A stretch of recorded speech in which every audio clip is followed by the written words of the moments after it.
Pengalaman pembelajaran sinkronus dan asinkronus. Sinkronus adalah jenis pembelajaran yang terjadi secara nyata pada waktu yang sama.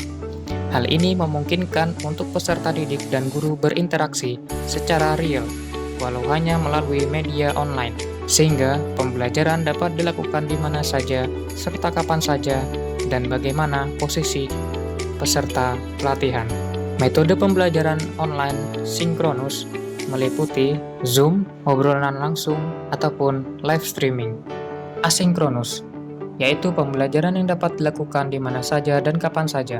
Para peserta dapat belajar mandiri dengan mendapatkan materi dari pembimbingnya masing-masing. Media yang dapat digunakan adalah blog, email, ataupun modul. Pada prinsipnya, tidak ada tatap muka secara langsung antara peserta dengan pembimbing. Kelebihan sinkronus yaitu para peserta mendapat materi secara langsung dari pembimbing. Peserta memiliki rasa tanggung jawab untuk berpartisipasi dan hadir di dalam pertemuan online. Sedangkan kelebihan asinkronus adalah peserta memiliki fleksibilitas dalam waktu sehingga dapat mempelajari materi dan mengerjakan tugas kapanpun mereka mau.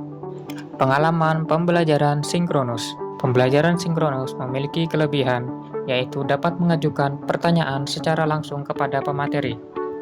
Lalu, keaktifan pembelajaran dapat terlihat secara langsung, dan bisa mendapat materi pembelajaran yang lebih maksimal dari pemateri. Kekurangannya, akses internet kadang kurang stabil, sehingga mengganggu proses pembelajaran.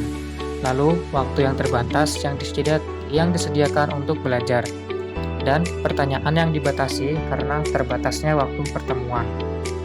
Pengalaman pembelajaran asinkronus.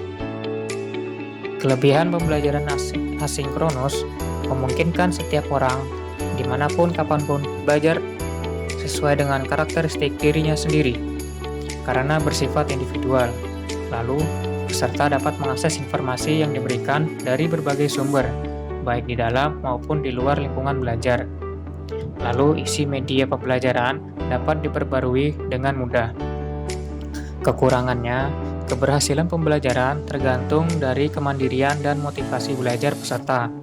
Lalu, akses jaringan untuk melakukan review materi menjadi kendala. Pembelajarannya pun cepat merasa bosan dan jenuh. Lalu, akses untuk bertanya terbatas, sehingga jika ada materi yang kurang paham, harus mencari sendiri. Demikianlah pengalaman pembelajaran dengan metode sinkronus dan asinkronus. Terima kasih. Wassalamualaikum warahmatullahi wabarakatuh.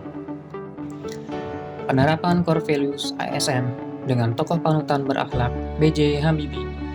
Presiden ketiga Indonesia dengan nama lengkap Baharudin Yusuf Habibie atau yang dikenal B.J. Habibie lahir di Parepare pada tanggal 25 Juni tahun 1936. Orang tua beliau adalah Alwi Abdul Jalil Habibie dan R.A. Tuti Marini Puspowardoyo. Beliau merupakan anak keempat dari 8 bersaudara. Riwayat pendidikan beliau di tahun 1954 kuliah di jurusan Teknik Mesin Universitas Indonesia Bandung atau yang dikenal sekarang dengan ITB.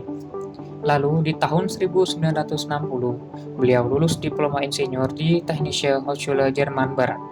Lalu di tahun 1965 memperoleh gelar doktor insinyur dengan predikat summa cum laude. Kemudian di tahun 1967 beliau memperoleh gelar profesor kehormatan ITB.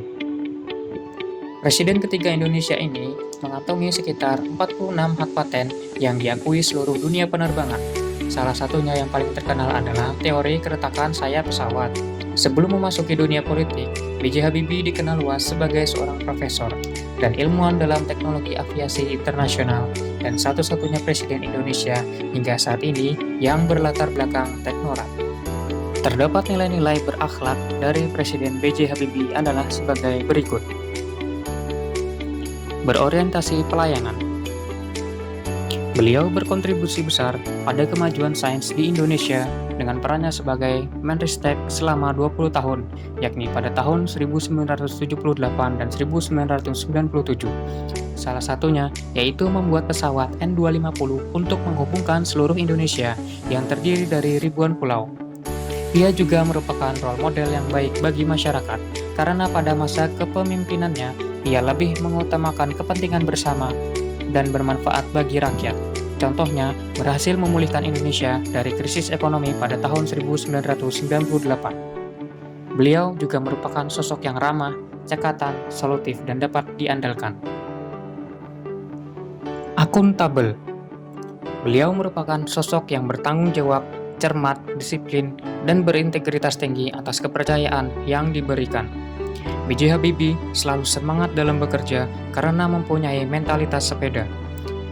Habibie menilai upayanya terus bekerja merupakan bentuk rasa cinta terhadap tanah air. Ia dan keluarganya, dulu, sekarang, dan masa depan merupakan bagian terpadu dari masyarakat Indonesia. Kompeten. Beliau merupakan salah satu angkatan pertama generasi dirgantara yang dikirim Soekarno ke berbagai negara untuk belajar membuat pesawat. B.J. Habibie dijuluki Mr. Crack karena ia berhasil memperkenalkan cara menghitung perambatan retak secara acak atau crack propagation on random pada pesawat terbang sampai ke tingkat atom. Teori ini menjadi solusi atas permasalahan yang ditimbulkan dari retaknya bagian sayap dan badan pesawat akibat guncangan selama lepas landas dan mendarat. Beliau juga dikenal sebagai Bapak Teknologi Indonesia karena determinasi dan gagasannya dalam membangun sumber daya manusia Indonesia yang berkualitas serta ilmu pengetahuan dan teknologi. Beliau ingin Indonesia maju dan bertahan di masa depan. Harmonis. B.J. Habibie menghargai setiap orang apapun latar belakangnya. Beliau merupakan pemimpin yang partisipatif, yaitu selalu mengikut sertakan bawahannya untuk bersama-sama dalam setiap pengambilan keputusan. Dengan hal tersebut, tercipta suasana kerja yang kondusif.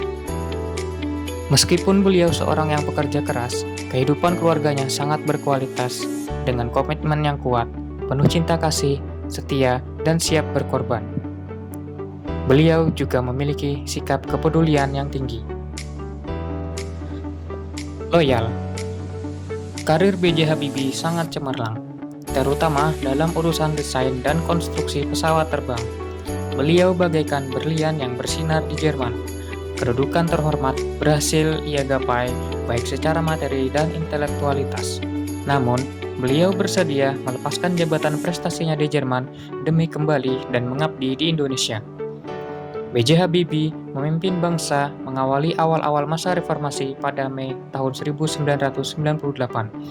Beliau membangun kembali bangsa Indonesia pasca runtuhnya masa Orde Baru.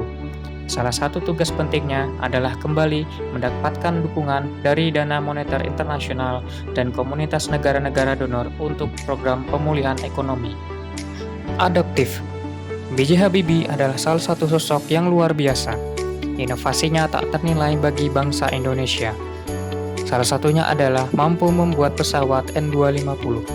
Saat dilantik menjadi presiden, B.J. Habibie berkomitmen untuk melakukan reformasi secara bertahap dan konstitusional di segala bidang, dengan memulihkan kehidupan sosial ekonomi, meningkatkan kehidupan politik demokratis, mengikuti tuntutan zaman dan generasinya, dan menegakkan kepastian hukum sesuai Pancasila dan Undang-Undang Dasar 1945.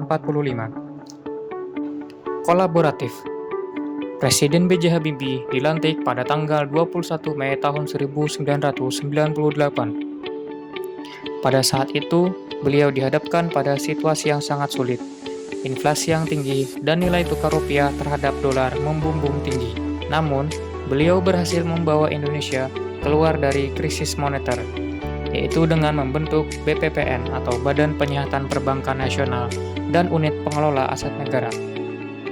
Beliau juga meminta bantuan IMF untuk memperoleh dana guna memulihkan perekonomian nasional.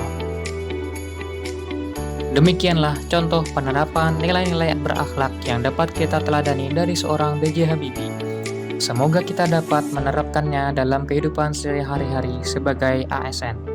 Terima kasih. Wassalamualaikum warahmatullahi wabarakatuh.